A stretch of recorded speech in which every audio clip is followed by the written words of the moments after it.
नमस्ते। बड़ों को प्रणाम, छोटों को ढेर सारा प्यार। स्वागत है आपका हमारे चैनल यम करीज पर। आज हम बनाने जा रहे हैं बहुत ही आसान और स्वादिष्ट नाश्ता, साबूदाने की खिचड़ी या साबूदाना।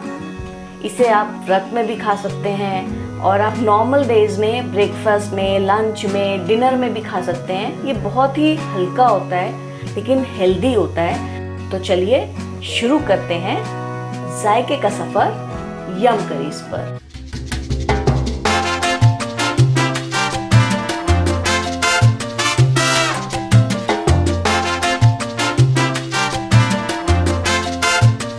हमने जो इंग्रेडिएंट्स लिए हैं ये है नमक, साबूदाना 1 कप जो हमने ओवरनाइट सोक कर लिया था, इसको 2 बार सादे पानी से धोकर भिगो दिया था। उसमें हम पानी जितना हमने साबूदाना लिया है उससे थोड़ा सा कम ही डालेंगे।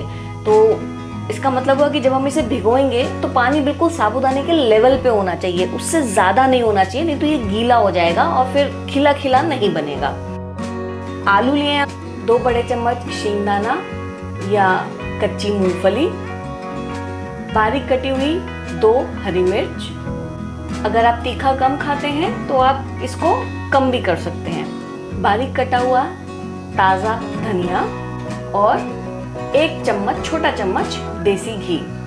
अब आप प्लीज़ ये मत कहिएगा कि देसी घी नहीं खाते वेट लूज में, नहीं। अगर आप स्पेशली अगर आप वेट लूज करने की कोशिश कर रहे हैं तो देसी घी के बहुत सारे हेल्थ बेनिफिट्स हैं। तो चलिए शुरू करते हैं। इसके लिए हम सबसे पहले 2 काम करेंगे। ये हमने एक पैन ले लिया है, इसको हम कर लेंगे गरम। हम फ्लेम मीडियम ही रखेंगे। कुछ बूंदे देसी घी की डालेंगे और अपनी मूंगफली को हम रोस्ट कर लेंगे। रोस्टेड मूंगफली बहुत टेस्टी लगती है और हम इसे लो फ्लेम पे ही भूनेंगे, तभी तो ये करारी होगी ना। अब ये मूंगफली हो गई है, हम इसको निकाल लेंगे और पैन में डालते हैं थोड़ा सा घी और जो हमने आलू बॉईल करे थे उसको हम छोटा छोटा काट लेते हैं और हमने अपने आलू फ्राई करने के लिए डाल दिए हैं। ये देखिए, ये हमारी मूंगफली हो गई है और हमारे आलू फ्राई हो रहे हैं। साबूदाना एक एनर्जी का सोर्स है। It is also called a fast energy booster, क्योंकि जो इसके कार्बोहाइड्रेट्स होते हैं वो बॉडी में बहुत जल्दी जाके डाइजेस्ट हो जाते हैं और एनर्जी बूस्ट कर देते हैं हमारी। इसीलिए साबूदाना को व्रत में खाया जाता है, तो which is a good thing. Gluten free है, तो यस, अगर किसी को एलर्जी है टू ग्रेन्स तो आप साबूदाना खा सकते हैं। इसमें डाइटरी फाइबर होता है जो आपका डाइजेशन इम्प्रूव करता है, ब्लड प्रेशर लो करता है, बिकॉज साबूदाना में पोटेशियम होता है, कैल्शियम होता है। आपको पता ही है कैल्शियम बोन्स के लिए अच्छा होता है, बट इसके पोर्शंस कंट्रोल करने चाहिए क्योंकि कार्बोहाइड्रेट तो है ही ना इसमें हाई। ओके, क्यों हमें देसी घी खाना चाहिए? पहली बात, desi ghee is rich in omega 3, omega 6 और एसेंशियल फैटी एसिड्स, जो हमारी बॉडी के जो फैट सेल्स होते हैं ना वो उनको कट डाउन करता है और उनको मोबिलाइज करता है ताकि ज़्यादा फैट बर्न हो हमारी बॉडी में। तो इट्स अ मिथ कि देसी घी खाएंगे तो मोटे हो जाएंगे। देसी घी वेट लॉस में हेल्प करता है। फिर again, desi ghee it's a very good source of vitamin A, E, D, antioxidants होते हैं इसमें। देसी घी डाइजेशन बूस्ट करता है, मैंने आपको बताया। हेल्थ बेनिफिट्स मैं डिस्क्रिप्शन में डाल दूंगी, please go through it once. और अगर कोई मिथ्स हैं, किसी को अगली बार कोई बोले कि अरे देसी घी नहीं खाना मोटे हो जाओगे, तो प्लीज़ करेक्ट देम कि देसी घी खाने से मोटे नहीं होते। हाँ, obviously excess of everything is bad. अति हर चीज़ की नुकसान करती है, बट अगर आप कोई मॉडरेट अमाउंट में कोई चीज़ खा रहे हो तो उसका कोई नुकसान नहीं है। आँखों के लिए बहुत अच्छा होता है, स्किन के लिए बहुत अच्छा होता है, ग्रोथ के लिए बहुत अच्छा होता है बॉडी की। तो देसी घी के बेनिफिट्स ही बेनिफिट्स हैं। देखिए, ये आलू भी बस अब हो गए हैं, हमें इनको हल्का हल्का रोस्ट करना था। तो it is almost dry roast, इसको निकाल लेते हैं। अब हमारे आलू भी रोस्ट हो गए हैं, हमारी मूंगफली भी रोस्ट हो गई है। आप सोच रहे होंगे ये एक ही पैन में सब कुछ बनाए जा रही है ना, पैन नहीं चेंज कर रही। So being a home maker usually मैं बर्तनों को गंदा नहीं करती। तो चलिए अब हम शुरू करते हैं अपना साबूदाना बनाना। तो उसके लिए हम ले लेंगे 1 छोटा चम्मच देसी घी, साथ में हम डाल देंगे आधा चम्मच जीरा। बस थोड़ा सा जीरा को तड़कने देते हैं।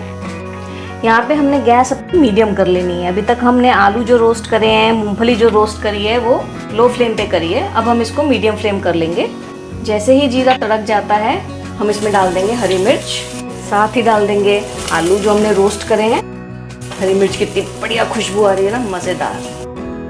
आप तीखा इसमें अपने हिसाब से एडजस्ट कर सकते हैं टोटली। मेरी तरह बहुत तीखा खाते हैं तो ढेर सारी हरी मिर्च डाल दीजिए, तीखा कम खाते हैं तो कम हरी मिर्च डालिए। आप लाल मिर्च भी डाल सकते हैं, बट लाल मिर्च डालने से क्या होता है ना, साबूदाने का कलर लाल हो जाता है, जो मुझे पसंद नहीं। मुझे सफ़ेद सफ़ेद कलर उसका पसंद है, तो मैं पर्सनली लाइक नहीं करती, इसलिए मैं नहीं डालती। आप चाहें तो बिल्कुल डाल सकते हैं अपने हिसाब से। देगी मिर्च डाल रहे हैं तो आधा चम्मच डाल लीजिए, नॉर्मल तीखी वाली डाल रहे हैं तो 1/4 डाल लीजिए, ज़्यादा तीखा नहीं पसंद। तो ये हो गया। अब हम इसमें डाल देंगे अपना भीगा हुआ साबूदाना।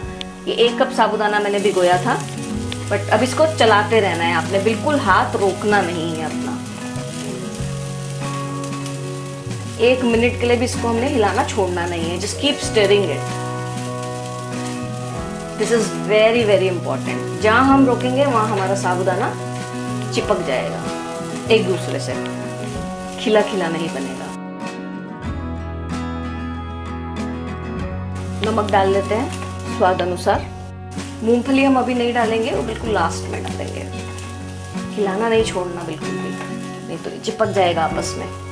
जब तक हम यहाँ मेहनत कर रहे हैं, आप भी थोड़ी सी मेहनत कीजिए और जाइए इस रेसिपी को लाइक कीजिए, हमारे चैनल को सब्सक्राइब कीजिए, बेल आइकन प्रेस कीजिए, ताकि आपको टाइमली अपडेट्स मिलते रहेंगी यम करीज की रसोई में क्या नया बन रहा है। इट इज़ ऑलमोस्ट डन, देखो। और जो मूंगफली हमने रोस्ट की थी वही हम इसमें कूट के डाल देंगे। ये इसको ना केवल एक बहुत अच्छा क्रंची सा टेस्ट देगा, बल्कि एक प्रोटीन भी ऐड हो जाएगा। बन गया है, ये एकदम तैयार हो गया है। 2-3 मिनट लगे इसको इसी तरह से भूनते भूनते, और इतनी ही देर में ये तैयार हो गया। देखिए कितना खिला खिला बना है ना ये, सिर्फ इसी वजह से कंटिन्यूअसली हिलाते रहे हैं। अब हम इसमें डाल देंगे ताज़ा कटा हरा धनिया। हरा धनिया एकदम अच्छे से डालिएगा, ढेर सारा। एक तो बहुत अच्छा कॉन्ट्रास्ट देता है और दूसरा बहुत अच्छा फ्लेवर देता है। खाना कितना भी स्वाद हो, अगर देखने में अच्छा नहीं है ना, तो हमेशा ऐसा लगेगा कि उसमें कुछ ना कुछ कमी रह गई है। आप कुछ भी कोशिश कर लो, वो कभी भी ना आपके मन को पूरी तरह से नहीं भाएगा। खाने की भी ना फेस वैल्यू है। लोगों की फेस वैल्यू सुनी होगी ना, आजकल खाने भी फेस वैल्यू से टेस्ट पता लगता है। तो जी इसीलिए प्रेजेंटेशन ऑफ फूड बहुत इम्पोर्टेंट है। लीजिए ये बिल्कुल तैयार हो गई है। अब हम इसको सर्व कर लेते हैं। तो आइए जी, अब अपना साबूदाना सर्व कर लेते हैं। बहुत बढ़िया खुशबू आ रही है पीनट्स की, ग्रीन चिलीज की।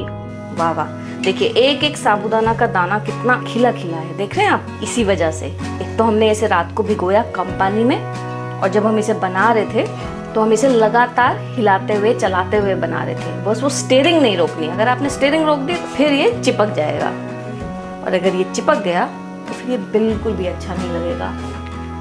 गार्निश करते हैं इसे नींबू के साथ, बहुत टेस्टी लगता है नींबू। और हमारा साबूदाना तैयार। आप बनाइए, खाइए और ज़रूर बताइए आपको ये रेसिपी कैसी लगी। आपका सपोर्ट हमारा मोटिवेशन है, so please keep supporting us so that we remain motivated to cook and bring you all the new recipes. Thank you so much for watching. Happy cooking!